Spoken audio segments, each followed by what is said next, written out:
الحمدللہ، اللہ کا لاکھ لاکھ شکر ہے کہ جس نے اپنی یاد کی توفیق اور موقع فراہم کیا۔ لاکھوں اور کروڑوں درود حضرت محمد مصطفیٰ احمد مجتبیٰ حبیب کبریاء امام الانبیاء خاتم النبیین صلی اللہ علیہ وآلہ وسلم کی ذات پر کہ جن کے طفیل مالک الملک نے یہ مہربانی فرمائی۔ آج ہم بات کریں گے کہ وہ کون سے ایسے کام ہیں، وہ کون سے ایسے گناہ ہیں، وہ کون سے ایسے افعال ہیں جو اگر ایک انسان سے سرزد ہوتے ہیں یا وہ ان گناہوں میں پڑ جاتا ہے، ان کاموں میں پڑ جاتا ہے، تو نہ صرف اس کا حافظہ جو ہے وہ کمزور ہو جاتا ہے، چاہے وہ جتنا مرضی ذہین کیوں نہ ہو، بلکہ اس کا علم بھی اس سے چھین لیا جاتا ہے۔ یعنی یہ گناہ ایسے ہیں کہ یہ علم کو کھا جاتے ہیں، یہ ایسے کام ہیں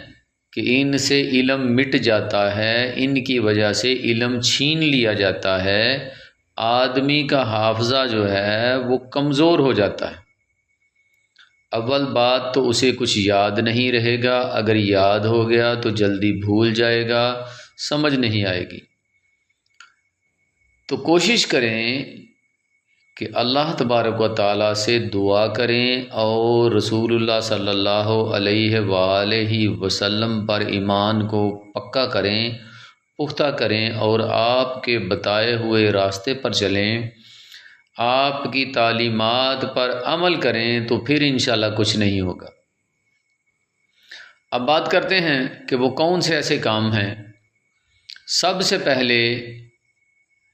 اس ضمن میں ہم دیکھتے ہیں تو سب سے پہلا کام جو ہے وہ ہے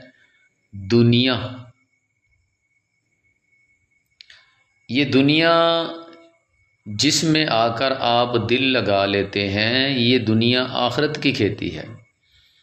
یہ ہماری پکی رہنے کی جگہ نہیں ہے، پکا ٹھکانہ نہیں ہے، یہ مسافر کی طرح ہم نے یہاں رہنا ہے۔ جب ہم اس سے دل لگا لیتے ہیں، وہ کیا کہتے ہیں نا، پہلے جدوں رب بھیجنا چاہتا سی تے یہ آندا نہیں سی، تے ہون رب واپس بلانا چاہتا ہے تے یہ جانا نہیں چاہتا۔ یعنی دنیا سے دل لگا لینا جو ہے یہ آپ کے علم کو کم کرتا ہے۔ اپنے دل میں جب آپ دنیا سے محبت جو ہے اس کو لبریز کر لیں گے، دنیا کی محبت سے آپ کے دل میں دنیا سے محبت پیدا ہوگی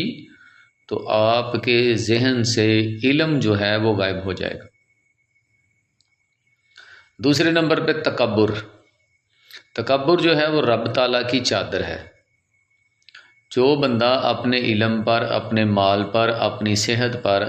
یعنی اللہ نے جو آپ کو نعمت دی ہے اس پر تکبر کرتا ہے، دوسروں کو اس معاملے میں حقیر جانتا ہے، تو اللہ کی ذات جو ہے آپ سے وہ نعمت واپس لے لیتی ہے۔ اگر آپ کسی کو اپنے علم کی وجہ سے یہ سمجھیں کہ وہ آپ سے حقیر ہے، اللہ نے آپ کو علم دیا ہے، اللہ نے آپ کو حافظہ دیا ہے، کوئی کوالٹی دی ہے، خوبی دی ہے، آپ کو حافظ قرآن بنایا ہے، آپ کو عالم بنایا ہے، لیکن آپ کیا کرتے ہیں، کوئی ایسا بندہ جس کو اللہ نے ہی ان پڑھ رکھا ہے، اللہ نے اس کو اتنا علم نہیں دیا، اللہ کی مرضی ہے نا، وہ جسے چاہے اپنے کام کے لیے منتخب کر لے، جسے چاہے اس نے یہ دنیا کی گاڑی جو ہے یہ چلانی ہے، ہر شعبے سے تعلق رکھنے والے لوگ اس میں موجود ہیں، تو اللہ جسے چاہتا ہے اسے عطا کر دیتا ہے۔ ہاں یہ الگ بات ہے کہ علم والے اور جاہل برابر نہیں ہیں، یہ اللہ نے فرق رکھا ہے، لیکن آپ کو تکبر نہ کرنے کا حکم بھی ہے کہ جتنا آپ کو اللہ دے آپ اتنی عاجزی اختیار کریں۔ تکبر جو ہے اس کو اپنے نزدیک بھی پھٹکنے نہ دے،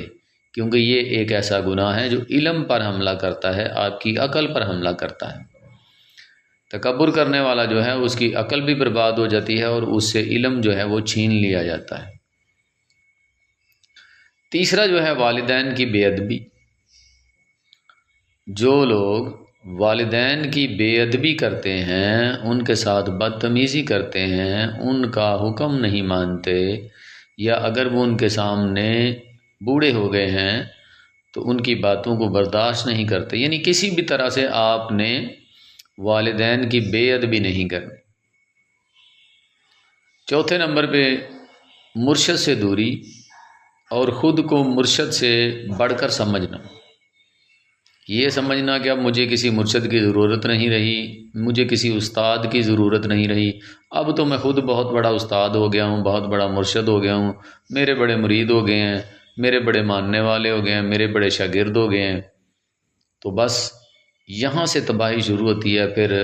اس سے اس کا علم بھی جو ہے وہ سلب کر لیا جاتا ہے، طاقتیں سلب کر لی جاتی ہیں، اس کا دماغ جو ہے اس کو معاف کر دیا جاتا ہے،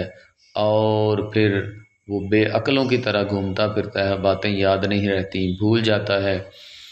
تو جب بھی آپ سیدھے رستے سے اہدنا الصراط المستقیم 5 دفعہ آپ کہتے ہیں، لیکن آپ سیدھا رستہ جو ہے اس کو اختیار نہیں کرتے، اس کو چھوڑ دیتے ہیں۔ مرشد کی ذات ہی وہ ایسی ذات ہے جو آپ کو ان تمام جو آزمائشیں ہیں، جو تمام راستے ہیں، وہی ذات ان سے واقف بھی ہے، اور وہ آپ کو نبی کریم صلی اللہ علیہ وآلہ وسلم کے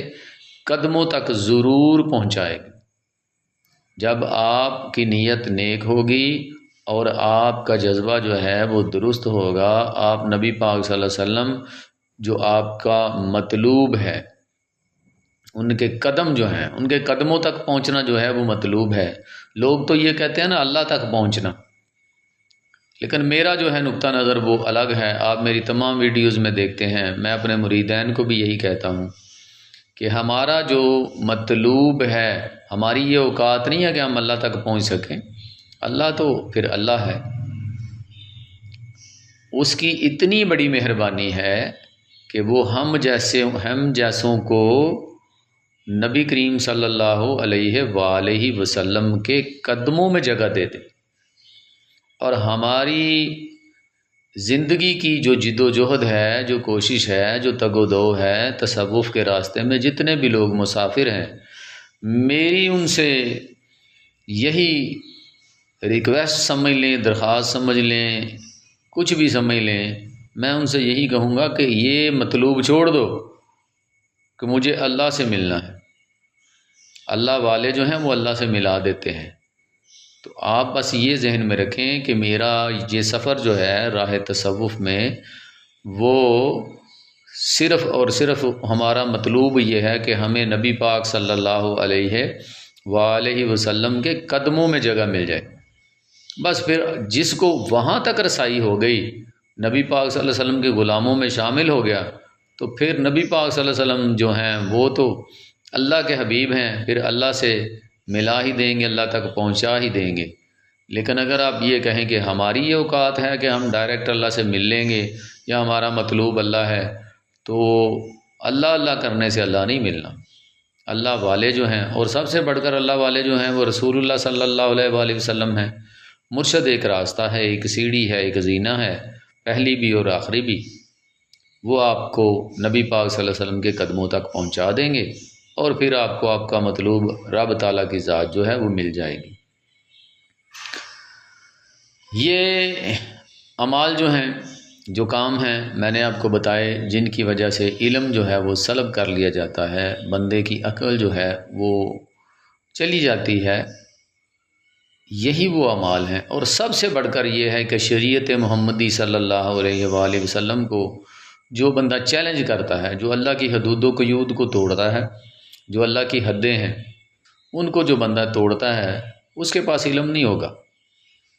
اللہ اس سے علم واپس لے لیتا ہے، اللہ اس سے اپنی برکتیں، رحمتیں، کرم، فضل سب کچھ چھین لیتا ہے۔ نبی پاک صلی اللہ علیہ وسلم کا جو دیوانہ ہے، جو نبی پاک صلی اللہ علیہ وسلم سے محبت کرنے والا ہے، وہ نہ تو غرور کرتا ہے، نہ تکبر کرتا ہے، نہ اس کے دل میں دنیا کا لالچ ہے، اور نہ ہی وہ والدین یا ہمسایوں یا رشتہ داروں قرابت داروں، یعنی وہ حقوق العباد اور حقوق اللہ دونوں جو ہیں ان کو اچھی طرح سے نبھاتا بھی ہے، ان پر عمل بھی کرتا ہے، اور جتنا رب اس کو دیتا ہے وہ اتنا ہی عاجز ہوتا جاتا ہے۔ تو عاجزی جو ہے اس کو اختیار کریں اور دل میں رسول اللہ کی محبت کو بسا لیں، یہی کامیابی کی کنجی ہے۔ شارٹ کٹ راستہ یہی ہے کہ رسول اللہ سے محبت کریں اور دیوانوں کی طرح کریں۔ کوئی دیکھ کر یہ کہے کہ یہ تو رسول اللہ کا دیوانہ ہے، یہ تو رسول اللہ کی محبت میں پاگل ہے، یہ تو رسول اللہ صلی اللہ علیہ وآلہ وسلم کا عاشق ہے، تب جا کے بات بننی ہے۔ اور رستہ میں نے آپ کو بتایا، مرشد کی ذات ہے، والدین کا احترام ہے، اور دنیاوی چیزیں جو ہیں ان سے آپ نے دل نہیں لگانا، یہ یہیں رہ جانی ہے، کوئی ساتھ نہیں لے کے گیا، نہ کوئی لے کے جائے گا۔ اور ان کے لیے کیا سیدھے رستے سے بھٹکنا، صراط مستقیم کو کیوں چھوڑیں؟ ان چیزوں کے لیے جو ہماری ہیں ہی نہیں، یہ ٹھکانہ ہمارا ہے ہی نہیں، ہم یہاں کے رہنے والے ہی نہیں ہیں، اللہ نے ہمیں دنیا میں رہنے کے لیے بنایا نہیں، تو پھر ہم اس دنیا کے لیے اپنی آخرت خراب کیوں کریں؟ تو انسان کا اصل مقام جو ہے وہ جنت ہے، جنت کے لیے انسان کو بنایا گیا ہے، اور اس کو بس ایک آزمائش کہہ لیں، اللہ پاک کی حکمت کہہ لیں، اللہ پاک کی مرضی کہہ لیں کہ یہ نظام جو ہے اس کو وہ چلا رہا ہے۔ اور ہماری سب سے بڑی خوش قسمتی یہ ہے کہ ہم نبی پاک صلی اللہ علیہ وسلم کی امت میں پیدا ہوئے ہیں، جس کے لیے نبیوں نے دعائیں کی ہیں کہ اے اللہ ہم سے نبوت لے لے، ہمیں نبی آخر الزمان صلی اللہ علیہ وآلہ وسلم کی امت میں پیدا کر دے۔ تو اللہ کے بندو اپنے آپ کو پہچانو، تمہارا بڑا مقام ہے، نبوت سے بڑھ کے جو ہے وہ نبی پاک صلی اللہ علیہ وسلم کا امتی ہونا ہے۔ تو یہی ایک راستہ ہے، جتنے اعمال آپ کو بتائے ہیں ان سے آپ نے بچنا ہے، کینہ، بغض، لالچ، دنیا سے محبت، بے راہ روی، تکبر، غرور، ان چیزوں سے آپ نے بچنا ہے۔ یہی وہ چیزیں ہیں جو آپ کے اعمال کو، آپ کے علم کو، آپ کے عشق کو برباد کرتی ہیں۔ اس کے برعکس آپ نے رسول اللہ صلی اللہ علیہ وسلم سے محبت کرنی ہے، شریعت محمدی پر عمل کرنا ہے، اور رسول اللہ صلی اللہ علیہ وآلہ وسلم کی بتائی ہوئی باتوں پر عمل کرنا ہے، بڑوں کا ادب کرنا ہے، چھوٹوں سے پیار کرنا ہے، والدین کی خدمت کرنی ہے۔ یہ ساری چیزیں جو ہیں ان پر آپ عمل کریں گے تو انشاءاللہ کامیابی آپ کا مقدر ہے۔ امید ہے کہ بات کی آپ کو سمجھ آ گئی ہوگی۔ اللہ تبارک و تعالی عمل کرنے کی توفیق عطا فرمائے۔ وما علینا الا البلاغ المبین۔ السلام علیکم۔